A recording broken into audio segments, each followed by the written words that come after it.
Já dizia a icônica frase de Cemitério Maldito: às vezes, morto é melhor.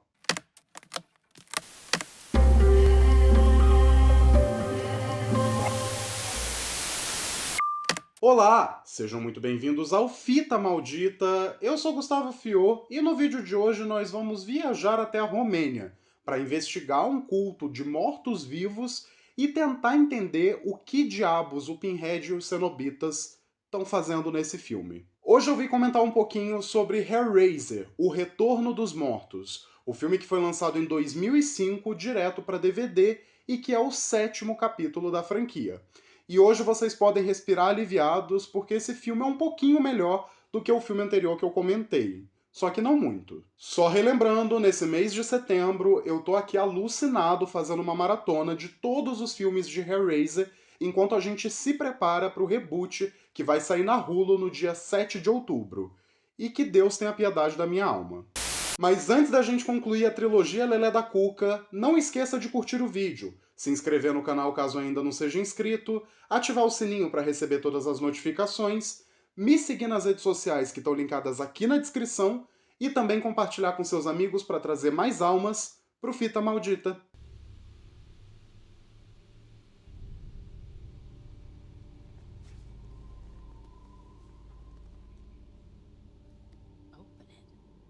Em 2002, a franquia Hellraiser já estava estagnada e na merda, muito devido ao lançamento do 6º filme da franquia, Hellraiser, Caçador do Inferno, aquela bomba que eu comentei no vídeo anterior. Os fãs já não estavam dando muita bola para os lançamentos em DVD e o retorno da Kirsty, que era para ser o grande ponto de venda do filme, acabou flopando. Isso somado à péssima recepção da crítica ao filme. Então a Dimension Films começou a ousar. Eles queriam fazer um roteiro que já fosse pensado como uma sequência de Hellraiser e começaram ali as buscas para alguém que pudesse escrever isso. E eles acabaram contratando o Peter Briggs, que é mais conhecido por ter escrito Hellboy, aquele primeiro filme lá do Guillermo del Toro. A ideia original do Peter era ignorar Inferno e Caçador do Inferno e continuar de onde a franquia tinha parado, lá em Herança Maldita. Esse projeto, inclusive, tinha um título oficial, que era Hellraiser Lamento. Acontece que a ideia do Peter Briggs era muito grandiosa e envolvia muita coisa que a Dimension Films não estava disposta a pagar. Então eles só chutaram o homem e correram para produzir outro filme, aproveitando um roteiro reciclado que estava lá na mão dos irmãos Weinstein. Então eles pegaram um roteiro do Neil Marshall Stevens, que era o mesmo roteirista de 13 Fantasmas, e esse projeto era intitulado Deader. Aí eles contrataram o Tim Day para poder reescrever algumas cenas e fazer um terceiro ato completamente diferente, para que assim o filme se encaixasse na cronologia e na mitologia de Hellraiser. O Scott Derrickson, que tinha dirigido o 5º filme, O Inferno, foi chamado para comandar essa sequência. Só que ele tinha outros planos e ele acabou deixando para lá. Então, eles acabaram chamando de novo o Rick Botta, que tinha dirigido O Caçador do Inferno e estava ali sem fazer nada, então podia comandar outro filme de Hellraiser. O Retorno dos Mortos foi gravado na Romênia como uma forma de poupar gastos com impostos e outras questões legais por trás da produção.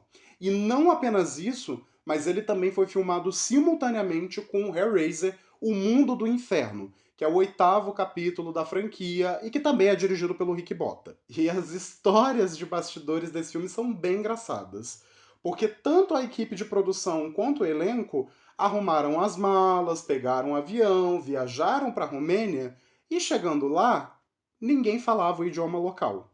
Ninguém. E aí eles tiveram muitos problemas durante as filmagens por conta dessa barreira linguística, especialmente se a gente pensa que muitos membros menores da produção, tipo assistentes, técnicos e operadores de equipamento, eram justamente pessoas ali do país, da Romênia. Mas contrariando todas as expectativas, Hellraiser, O Retorno dos Mortos, chegou a ser finalizado e estava sendo lançado ali direto para DVD em junho de 2005. E surpreendentemente, eu nem acho esse filme tão ruim assim. Só que ele definitivamente não é um filme de Hellraiser.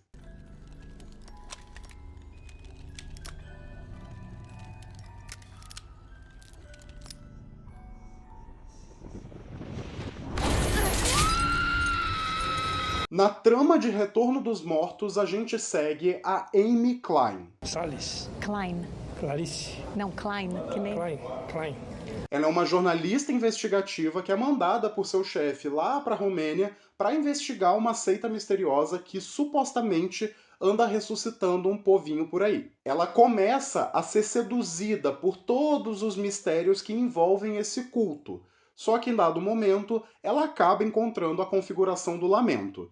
E isso coloca o líder dessa seita diretamente contra ela. No fim, a gente descobre que o nome desse líder é Winter LeMarchand, e ele é um descendente direto do cara que foi lá e criou a caixinha. O plano dele é abrir a caixinha e, de alguma forma que nem ele sabe, controlar os cenobitas e tirar deles o poder sobre a vida e a morte. Essa é a sinopse mais completinha do filme, mas eu acho que dá pra gente resumir de outro jeito. Porque, pelo menos pra mim, a trama desse filme acompanha uma mulher paranoica que vai para a Romênia e começa a ter encontros com muitas pessoas esquisitas, incluindo figuras folclóricas como o Sandman, Alan Moore, Tinkerbell do Inferno, Esther de A Órfã, um pombo e também esse cara aqui. Eu não faço nem ideia do que exatamente está acontecendo com esse cara aqui. E aí ela acaba entrando também numas catacumbas, nos bueiros, sei lá, eu acho que ela tava procurando o show da Charli XCX.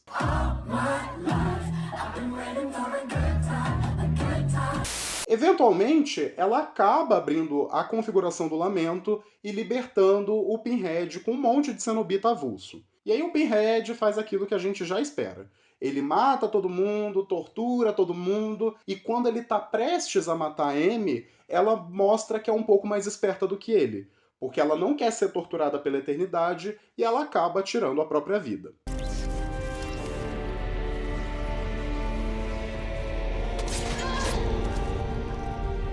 Antes de qualquer coisa, eu acho válido dizer que o Tim Day, o cara que foi contratado para reescrever o roteiro desse filme, originalmente queria fazer uma espécie de batalha final entre a Kirsty e o Pinhead, seguindo ali os eventos de Caçador do Inferno. Porque a pobre da Kirsty ainda não tinha sofrido bastante pelo visto. Acontece que os irmãos Weinstein não queriam nada disso. Na verdade, eles estavam muito interessados em recriar o sucesso dos filmes de J-horror, especialmente graças à grande popularidade de O Chamado e de O Grito, os filmes originais japoneses. E é por isso que aqui a gente acompanha essa seita que exerce essa influência sobre as pessoas e essa noção da vida após a morte quase como uma maldição, que enlouquece todo mundo que entra em contato com esse culto. E tudo isso para dizer o seguinte: no fundo, eu até acho Hellraiser 7 um dos menos piores entre os piores da franquia. Ele definitivamente não é um filme bom, e por mais que a protagonista não tenha muita personalidade, ela é infinitamente melhor do que aqueles machos chatos que estavam lá no quinto e no sexto. E sem contar que eu gosto muito da premissa, apesar de achar que o filme não executa ela bem. E por mais que o Rick Botta esteja bem longe de ser um bom diretor, dá pra notar aqui como ele evoluiu na direção em relação a Caçador do Inferno.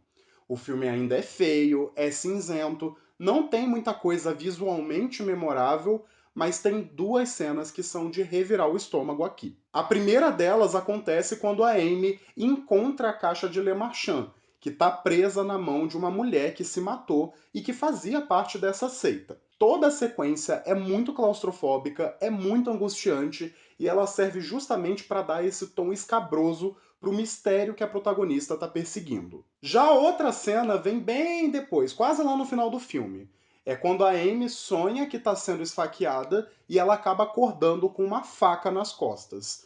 E aí a gente vai acompanhando essa personagem sofrendo e surtando enquanto ela tenta tirar a lâmina dela e você fica completamente aflito. É uma cena que realmente me deixou muito angustiado e ela tem uma boa dose de sangue falso também, o que pra mim sempre é um ponto positivo. O elenco também não tá tão ruim não, tá? Apesar de serem atores amadores, obviamente.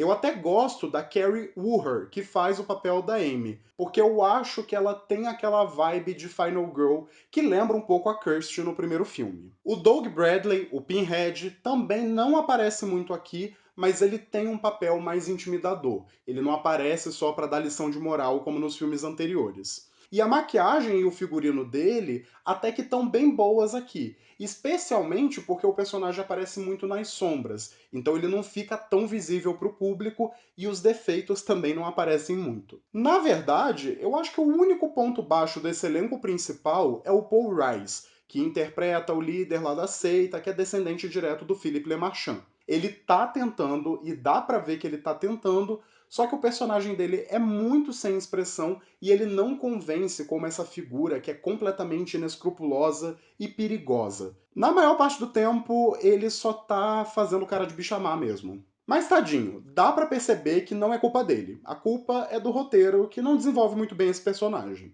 E agora que eu falei de tudo que eu gostei desse filme, vamos aos pontos baixos. What did you see? What are you afraid of, Amy? Eu já falei aqui várias vezes sobre como eu acho patética essa decisão dos irmãos Weinstein de fazerem filmes da franquia Hellraiser com roteiros reciclados que eles tinham e que originalmente não tinham nada a ver com a franquia. E eu acho que de todos os filmes que fazem isso, esse é o mais evidente em relação aos defeitos. Quando você está vendo esse filme e prestando atenção no que está ali na tela, você começa a notar que muita coisa dessa narrativa não faz sentido. Por exemplo, por que alguém ia querer controlar os cenobitas para reviver outras pessoas? Eu não sei e eu duvido que alguém da produção também saiba. Isso faz eu pensar que esse filme até seria interessante e talvez bom se ele não tivesse ligação nenhuma com a franquia. Todas as ligações, todas as conexões, as referências, elas não são nem um pouco memoráveis, e eu também detesto que eles não tiveram a capacidade de criar um cenobita novo aqui, já que todos os que aparecem são reaproveitados de outros filmes. Inclusive tem outro Shatterer, tá? Só avisando porque é o que eu falei. Depois do quinto, eles começam a apresentar toda a família desse personagem. E particularmente, eu também não gosto de como esse filme lida com algumas questões sérias. Durante toda a trama, a gente tem um subplot que acompanha a personagem principal e que envolve uma experiência muito traumática que ela teve no passado, relacionado a abuso infantil. A gente descobre que quando ela era menor, ela acabou matando o pai dela, que agredia e violentava ela. Só que o problema é que ela é meio que culpabilizada por isso, porque o Pinhead aparece dizendo que ela é tão assassina quanto os cenobitas e que ela merece sofrer também. E sei lá, eu acho que é um assunto muito complicado, sendo trabalhado de uma forma muito rasa e desrespeitosa. E não é que eu acho que filmes de terror não podem tratar desses assuntos delicados, ou então que eles têm que ser explicadinhos e super didáticos para o público, não pode ter nada problemático, não é isso. É que eu fico realmente incomodado com como essa trama é usada como um mero recurso narrativo que, no fim das contas, nem afeta tanto a trama assim. Aliás, eu falei lá no começo do vídeo como esse filme era o fim da trilogia Lelé da Cuca, porque mais uma vez a gente vai sendo guiado pelos delírios da protagonista ao ponto da gente não saber o que é real e o que é alucinação da cabeça dela. E geralmente eu gosto dessa ideia. Eu gosto do conceito do narrador ou do protagonista não confiável. Acontece que nos filmes de Hellraiser, isso é feito de uma forma tão porca e tão repetitiva que a única emoção que me desperta é tédio. Sem contar que, são 3 filmes seguidos usando essa mesma estrutura narrativa com histórias que são fracas e sem graça. E por mais que eu até goste de algumas coisas desse filme, não se engane, é um filme ruim, assim como todas as continuações de Hellraiser que foram feitas depois do segundo. E eu já falei isso, mas não custa repetir. Esse é um filme feio, cinzento e sem vida. Tem lá os seus momentos memoráveis, mas é muito aquém do padrão artístico lá do primeiro filme do Clive Barker. Na verdade, é quase como se fosse um remake americano de algum J-horror, só que feito pela mesma equipe que produziu as continuações de Jogos Mortais. Eu esqueci de mencionar isso no vídeo, mas esse filme me lembra bastante o Cairo, ou Pulse, aquele filme do Kiyoshi Kurosawa que foi lançado lá no comecinho dos anos 2000. E também tem uma vibe nele que acaba me lembrando um pouco os jogos da franquia Silent Hill. Mas é isso. Essas são as minhas opiniões sobre Hellraiser, O Retorno dos Mortos. O filme tem uma premissa interessante, tem algumas ideias bacanas sendo trabalhados aqui, só que é aquilo, é um filme produzido pela Dimension Films, lançado direto para DVD e dirigido pelo Rick Botta. Não é como se fosse sair algo grandioso daqui. E você, já assistiu o filme? O que você achou? Deixa aí nos comentários pra gente continuar essa discussão e se lembrem que na semana que vem eu volto para comentar Hellraiser, O Mundo do Inferno, o 8º filme da franquia. E sim, aquele filme que tem o Henry Cavill. E vocês já se preparem porque eu tenho muita coisa para falar daquela bagaceira. Se você ficou até aqui, primeiramente muito obrigado pelo seu carinho e pela sua atenção. E por favor, não esquece de curtir o vídeo e de se inscrever no Fita Maldita. E se não for pedir demais, compartilha também o canal com todo mundo que você conhece que gosta de horror para a gente expandir cada vez mais a nossa comunidade. E para não perder o costume, sempre se lembrem, eu vejo vocês muito em breve. Vocês viram que saiu o trailer do novo Hellraiser, né? Eu literalmente quase chorei de emoção, porque parece estar um filme muito bonito, que está resgatando alguns elementos da franquia de uma forma bem curiosa, e é claro, a Jamie Clayton como Pinhead tá linda. Agora, eu tenho uma teoria sobre esse filme, que inclusive eu já compartilhei lá no Twitter, e sei lá, algo tá me dizendo que vem coisa por aí. Tô lançando no ar, tô jogando no universo, mas pra mim esse filme parece que vai ignorar todas as continuações de Hellraiser e vai seguir direto do segundo. E eu aposto que a Pinhead que a gente vai acompanhar aqui é a Julia. E se não for isso, eu vou ficar puto, porque eu já botei expectativa na minha cabeça e eu espero que ela se cumpra.